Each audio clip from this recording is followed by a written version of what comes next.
यार, कैसे हैं आप सब। आशा है बहुत अच्छे होंगे। घर पर जो है पढ़ रहे होंगे, बड़े मज़े में होंगे। बच्चों, आज हम जो है एक नए विषय के साथ फिर जो है प्रस्तुत हुए हैं। इस विषय का नाम है जल चक्र। जल चक्र पर आज हम बात करेंगे।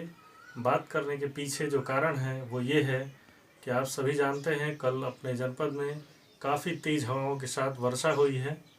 बहुत सारे बच्चों ने फ़ोन करके पूछा कि सर ये वर्षा कैसे होती है, ज़रा सा इसको समझाइए। तो इसलिए आज हम ये वीडियो बना रहे हैं। आप भली भांति इसको समझेंगे, देखेंगे। आइए शुरू करते हैं। सबसे पहले हमें ये जानना होगा कि जो ये वाटर साइकिल है, जल चक्र है, इसको समझना होगा। इसको अगर हम समझ जाते हैं तो वर्षा कैसे होती है, इस चीज़ को हम लोग समझ जाएंगे।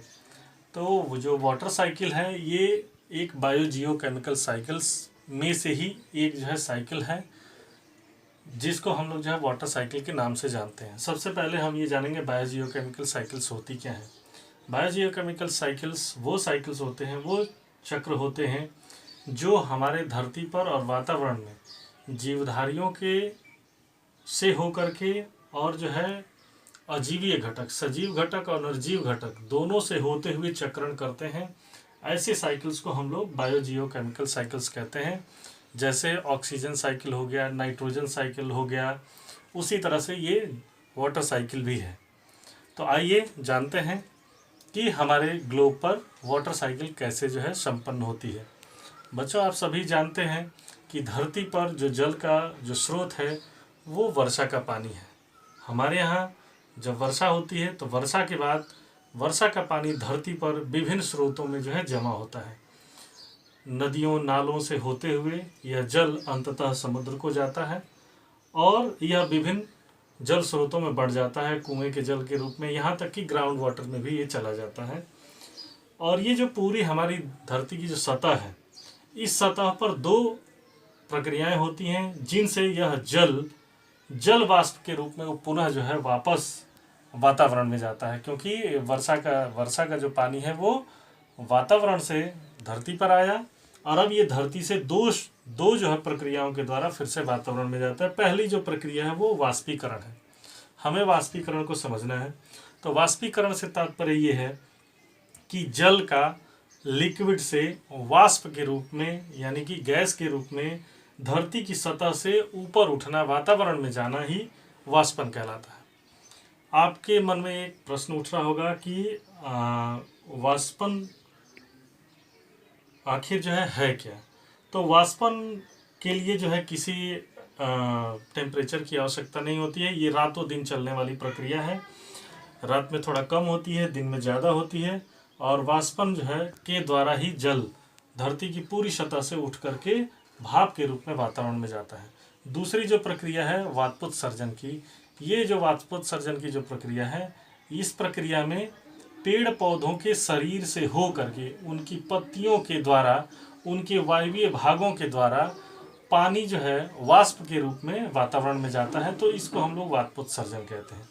दोनों में अंतर इतना है कि ये धरती की किसी भी सतह से जब जल जो है वाष्प के रूप में उठता है तो उसको वाष्पन कहते हैं, और जब पौधों के शरीर से होकर के जल जो है वाष्प के रूप में बाहर वातावरण में जाता है, बाहरी वातावरण में जाता है, तो उसको हम लोग वाष्पोत्सर्जन कहते हैं। ये दोनों मेथड से ऊपर जो है पानी जाता है और दोनों ही प्रक्रियाओं में जो आपका सूर्य है वो महत्वपूर्ण रोल अदा करता है।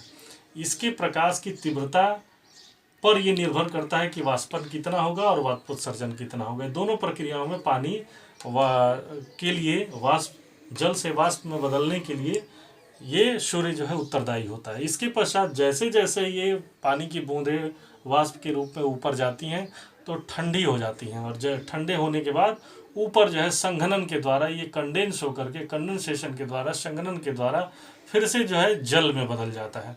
और जल जब बहुत बड़े मात्रा में ऊपर इकट्ठा हो जाता है और जब बादल उसको रोक नहीं पाते हैं तो वही प्रेसिपिटेशन के द्वारा, वर्षण के द्वारा, अवक्षेपण के द्वारा पुनः जो है धरती पर आता है। तो इस तरह से इसका चक्र जो है चलता रहता है। सबसे पहले प्रेसिपिटेशन होता है, प्रेसिपिटेशन के पश्चात अवक्षेपण के पश्चात जल जो है पूरी धरती पर जो है फैल जाता है और धरती पर से पुनः वाष्पोत्सर्जन और वाष्पीकरण के द्वारा पुनः वातावरण में जाता है और वातावरण में संघनन की प्रक्रिया के फलस्वरूप प्रेसिपिटेशन के बाद फिर से नीचे आता है। इस तरह से यह जल का जो है चक्र चलता रहता है। आपको मैंने शुरू में ही कहा था कि ये बायोजियोकेमिकल साइकिल है। देखिए यहाँ पर ये एबायोटिक कंपोनेंट के थ्रू नदियों, पर्वतों, ये सब एबायोटिक कंपोनेंट है, इसके थ्रू जल घूम रहा है, मूव कर रहा है। और यहाँ ये सजीव घटक है, लिविंग थिंग है, इनके थ्रू भी जो है यह जल ऊपर की तरफ जा रहा है, ये भी इसको यूज कर रहे हैं। तो अतः यह सजीव और निर्जीव घटक से हो करके यह चक्रण चलता है। इसीलिए इस वाटर साइकिल को बायोजियोकेमिकल साइकिल भी कहते हैं और ये जल चक्र है। इस प्रकार हमारे धरती पर वर्षा होती है। वर्षा के लिए बच्चों सबसे ज़्यादा ज़रूरी है वनों की घनी आबादी का होना। जहाँ पर घने वन होते हैं वहाँ पर ज़्यादा वर्षा होता है। अतः आप सब प्रण लो कि आप अपने अगल बगल पेड़ पौधे लगाएंगे, हरियाली फैलाएंगे, ताकि जो है आपके यहाँ प्रॉपर वे में वर्षा होती रहे और जल चक्र जो है प्रॉपर ढंग से चलता रहे और जल संकट कहीं पर भी उत्पन्न न हो। इन्हीं शब्दों के साथ कल एक नई वीडियो के साथ जो है प्रस्तुत होंगे। तब तक के लिए धन्यवाद, नमस्कार।